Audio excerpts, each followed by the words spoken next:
पुरुषोत्तम का पावन महीना अपनी पूर्णाहुति की तरफ बढ़ रहा है। आज 10वीं की तिथि है, कल को एकादशी की पावन तिथि हो। आप यहाँ पर बैठकर प्रतिदिन पुरुषोत्तम महात्मा के साथ साथ पुरुषोत्तम योग की भी चर्चा श्रवण कर रहे हैं। गीता जी का 15वां अध्याय पुरुषोत्तम योग कहलाता है। हम छोटे श्लोक की पुरुषोत्तम योग के 15वें अध्याय के चौथे श्लोक की चर्चा चल रही थी। कथक पदम तत् परिमार्गितव्यम्। देखो उपनिषद कहती है कि कोई छोटा मोटा आदमी तुमसे कह दे कि इस तरह से तुमको ईश्वर मिल जाएगा, तो बात नहीं।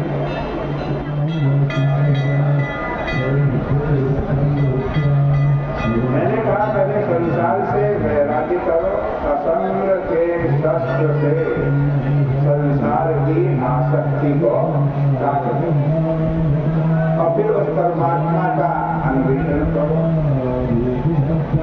कैसे करना? तो गुरु की शरण में जाओ। ऐसे नहीं किसी ने भी कह दिया कि इस मार्ग से चलो, हम चलने लगे, परमात्मा नहीं मिले। जब तक सदगुरु की कृपा नहीं होगी तब तक परमात्मा की प्राप्ति नहीं होगी।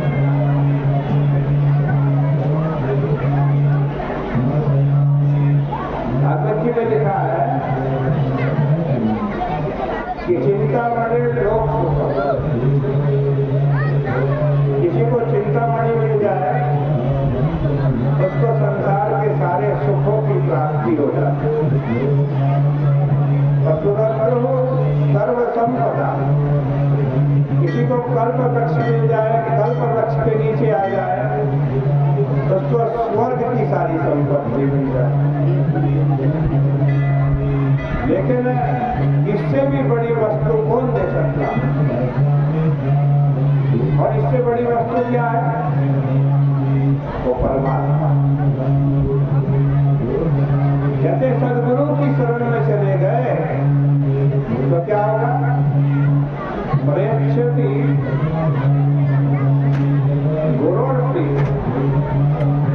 वैकुंठम योगी दुर्लभम। गुरु जी आपकी सेवा से प्रसन्न हो गए और प्रेम पूर्वक भगवान को प्राप्ति का मार्ग बता दिया, तो बड़े बड़े योगियों को भी जो दुर्लभ है वो वैकुंठ पद आपको प्राप्त हो जाए।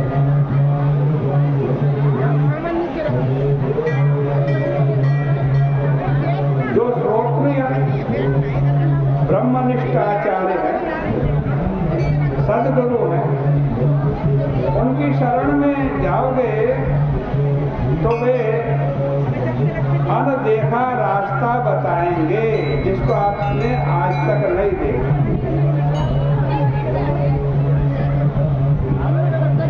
और अनमिले साजन का पता बताएंगे, उससे वो मिलेंगे। ये इंद्रियां उस रास्ते पर नहीं जा सकती, नहीं पहुंच सकती। इसलिए तथा मने वैराग्य होवे, उसके बाद गुरु की शरण होवे, फिर तत्पदम परिमार्गितव्यम्। तब क्या करें? तब उस पद का अनुसंधान करना चाहिए। श्रीधर स्वामी जी कहते हैं कि तथा का अर्थ है तस्य तस्य तत्पदम परिमार्गितव्यम्।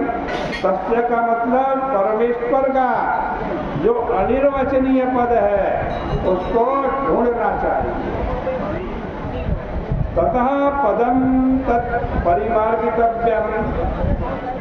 चले थे ईश्वर को ढूंढने के लिए कि हम परमात्मा को प्राप्त करेंगे और क्या हुआ, कहीं दुनिया के बीच में फंस गए। मैं पौड़ी कुंदन चली रही किनारे गए। मैं तो भगवान को ढूंढने चला था, लेकिन बीच में क्या हुई, माया मिल गई। माया ढूंढने भगवान को चला और मिल करके क्या गई, माया। वैश्या किया श्रृंगार है, बैठी बीच बाजार। यह माया महाराज ऐसा श्रृंगार करके बैठी है, क्या बढ़िया नाम, क्या बढ़िया रूप, क्या बढ़िया उसकी वेशभूषा, उसके नखरे, उसके हाव भाव, कटाक्ष, ये सब चले तो ईश्वर को ढूंढने के लिए। और यह महाराज रमैया की दुल्हन, लूटा बाजार, फंस गए इसी में। इसलिए कहा ढूंढो ढूंढो उस परमात्मा को ढूंढो।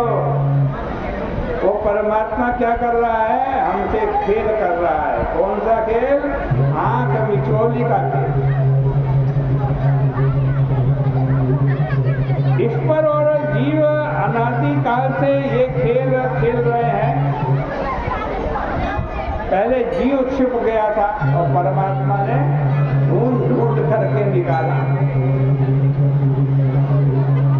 जीव के पास आकार नहीं, नाम नहीं,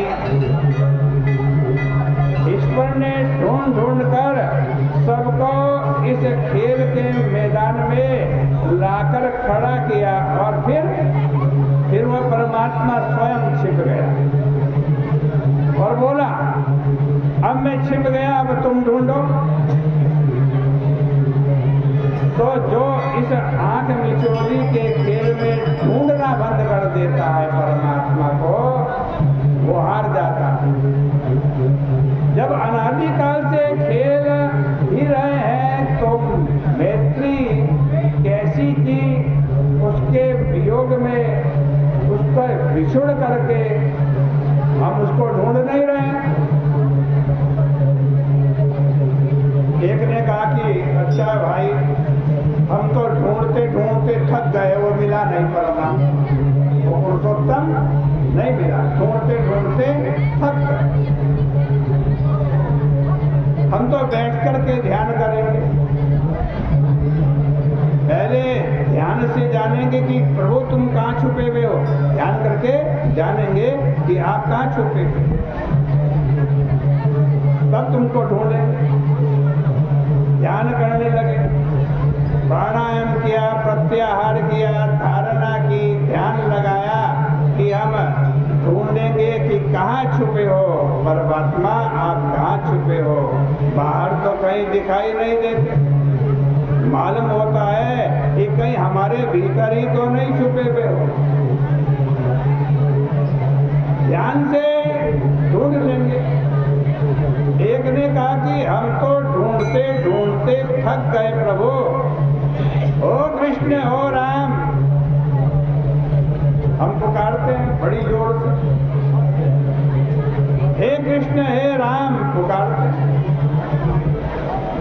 और फिर भी नहीं आते तो क्या करता है जो भक्त होता है, वो रोने लगता है, रोते रोते गिर पड़ता है।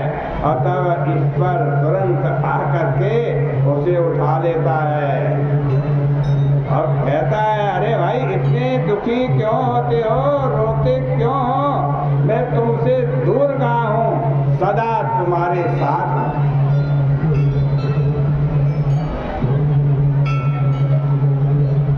इस प्रकार से परमात्मा को ढूंढने का ये महीना है, ये पुरुषोत्तम का महीना है, इसमें आप बैठे हुए हैं।